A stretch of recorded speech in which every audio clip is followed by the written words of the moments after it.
Hello everyone, my name is Tushangi Gupta. Welcome back to another session. ये हमारा vocabulary series का session 5 है। इस सीरीज़ में हम रूट वर्ड मेथड से वर्ड्स पढ़ते हैं। हम एक रूट वर्ड लेकर उस पर बेस्ड 10 से 15 वर्ड्स पढ़ते हैं and this is very beneficial to remember more and more words, क्योंकि हमें उन वर्ड्स को रटना नहीं पड़ता। Instead we can relate them based on their root words. तो जो आज का हमारा रूट वर्ड है वो है थियो। थियो का मतलब होता है गॉड। तो आज हम जो वर्ड्स पढ़ेंगे वो सारे थियो या गॉड से रिलेटेड होंगे। तो लेट्स बिगिन द सेशन। हमारा फर्स्ट वर्ड है theist. Theist means a person who believes in the existence of God, यानी कोई भी इंसान जो ये बिलीव करता है कि गॉड एग्जिस्ट करते हैं, कोई है, कोई शक्ति है, कोई पावर है जो इस यूनिवर्स को चला रही है और वो एग्जिस्ट करती है, तो उस इंसान को हम थीस्ट कहते हैं। वो कोई भी रिलीजन का हो सकता है, लेकिन अगर वो गॉड में बिलीव करता है तो वो थीस्ट होगा। इसका जो हमारा ऑपोजिट है वो होता है atheist. So atheist is a person who lakhs believe in the existence of God. हमने थीस्ट के आगे जब ए लगा दिया तो ए हमारा नेगेटिव प्रीफिक्स होता है, यानी ये जो मीनिंग है वर्ड का उसको ऑपोजिट कर देता है। तो जो इंसान बिलीव करता है गॉड के एग्जिस्टेंस में वो थीस्ट, और जब हमने उसके आगे ए लगा दिया, प्रीफिक्स ए लगा दिया, तो उसका ऑपोजिट बन गया, यानी वो इंसान जो गॉड की एग्जिस्टेंस में बिलीव नहीं करता। हमारा नेक्स्ट वर्ड है मोनोथीज्म। सो मोनो जो रूट वर्ड होता है, मोनो का मतलब होता है वन, और अगर हम एक ही भगवान में बिलीव करें तो उस चीज़ को मोनोथीज्म कहेंगे। The believe that there is only one God. और जो इंसान केवल एक ही भगवान में बिलीव करता है उसको हम मोनोथीइस्ट कहते हैं। लाइक अगर आप शिव जी में बिलीव करते हो और आपको लगता है कि केवल शिव जी ही एक भगवान है और आप किसी भगवान में बिलीव नहीं करते हो तो आप मोनोथीइस्ट होगे। या आप जीसस में बिलीव करते हो तो भी आप मोनोथीइस्ट कहलाओगे। हमारा नेक्स्ट वर्ड है पॉलीथीज्म। सो जैसे मोनो का मतलब था एक, पॉली का मतलब होता है बहुत सारे, many. So the belief in or worship of more than one God is known as polytheism. तो अगर आप एक से ज़्यादा भगवान में बिलीव करते हो, जैसे कि हिंदुइज्म में काफ़ी सारे देवी देवता माने जाते हैं, तो वो पॉलीथीज्म कहलाएगा और उस इंसान को पॉलीथीस्ट कहेंगे। हमारा नेक्स्ट वर्ड है pantheism. The believe that all things compose of an all encompassing god. तो पैन का मतलब होता है पूरे में फैला हुआ। फॉर एग्जाम्पल हम कहते हैं कोविड-19 हैज़ स्प्रेड पैन इंडिया, या फिर जब भी हम किसी चीज़ के आगे पैन लगा देते हैं तो मतलब वो हर एक जगह फैल चुकी है या फिर पूरे में है। So the believe that all things compose of an all encompassing God, मतलब हर एक चीज़ कण कण में भगवान है जो बोला जाता है, तो उसी बिलीव को पैनथीज्म कहा जाता है। कि यानी ये बिलीव करना कि हर जगह भगवान मौजूद है, भगवान ओमनी प्रेजेंट है। So that belief is known as pantheism. और जो पैनथीज्म में बिलीव करता है वो इंसान पैनथीस्ट कहलाएगा। सो हमारा नेक्स्ट वर्ड है थियोलॉजी एंड थियोलॉजिस्ट।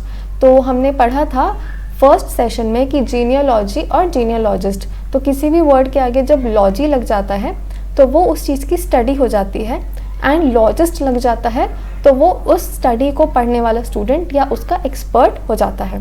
तो अगर कोई भगवान की नेचर या रिलीजियस बिलीव्स की पढ़ाई करे तो वो थियोलॉजिस्ट होगा और उस पढ़ाई को थियोलॉजी कहेंगे। So the study of the nature of god और religious believes is called theology, and the person who studies theology or is an expert of theology is known as theologist. हमारा next word है theocracy. So it is a system of government in which priests rule in the name of God. यानी मान लीजिए अगर कहीं पे church का rule है, यानी जो चर्च में फादर होते हैं उनकी बात मानी जाती है, जो वो कहते हैं वो माना जाता है, और कोई हमारा और सिस्टम ऑफ गवर्नेंस नहीं है तो उसको हम थियोक्रेसी कहेंगे। यानी भगवान के नाम पर किसी इंसान या प्रीस्ट्स का रूल करना। तो जो क्रेसी वर्ड है वो हमारे ज़्यादातर गवर्नेंस वाले वर्ड्स में यूज़ होता है, जैसे कि ऑटोक्रेसी या प्लूटोक्रेसी। तो theocracy is system of government in which priests rule in the name of God. हमारा नेक्स्ट वर्ड है थियोक्रेट।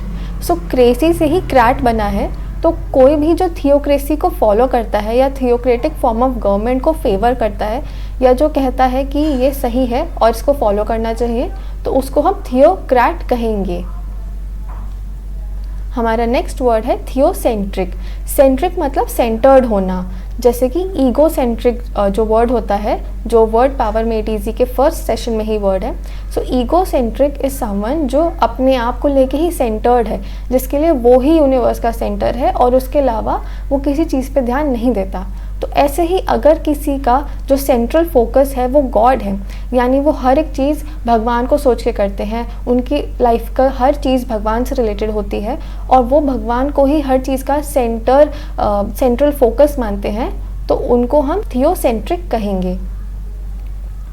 हमारा नेक्स्ट वर्ड है माइजोथीज्म। तो जो माइजो वर्ड है या मीज़ो, तो इसका मतलब होता है हेट।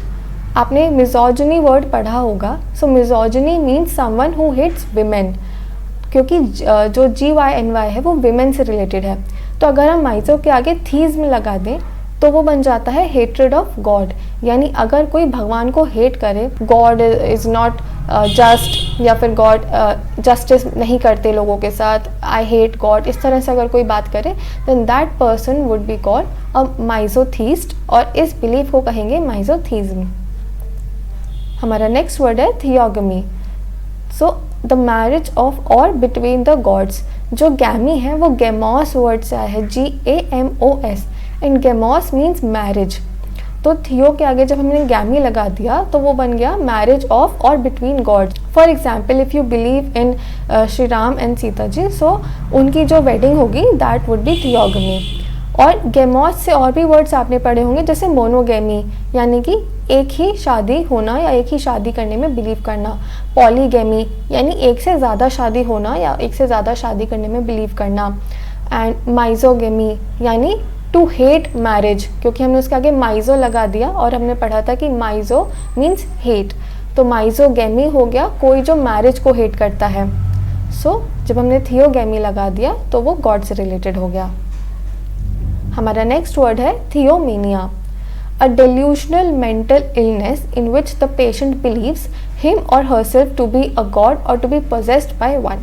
So delusional मतलब क्या? Delusion मतलब होता है भ्रम। Mental illness यानी अगर कोई इस भ्रम में है और इतना ज़्यादा उसको भ्रम है कि ये एक मेंटल इलनेस बन गई है कि वो इंसान ये सोचने लगा है कि वो खुद भगवान है, या फिर अगर वो खुद भगवान नहीं है तो उस पर जैसे हम कहते हैं माता आ गई है या इस तरह से कुछ है, तो उसको हम थियोमेनिया कहेंगे। जो मेनिया का वर्ड होता है वो होता है पागलपन। मेनिया मीन्स मॉर्बिड डिज़ायर और पागलपन। सो अगर किसी को ये पागलपन हो गया है कि उन पे भगवान आ गए हैं या वो खुद भगवान हैं, then that is known as theomania. So that's all for this video. ये हमारे थियो वर्ड से रिलेटेड सारे वर्ड्स थे। If you like this session then do like, share and subscribe to the channel, and I will soon come up with another session of the series. Thank you so much for watching. This is Tushangi signing off. Bye.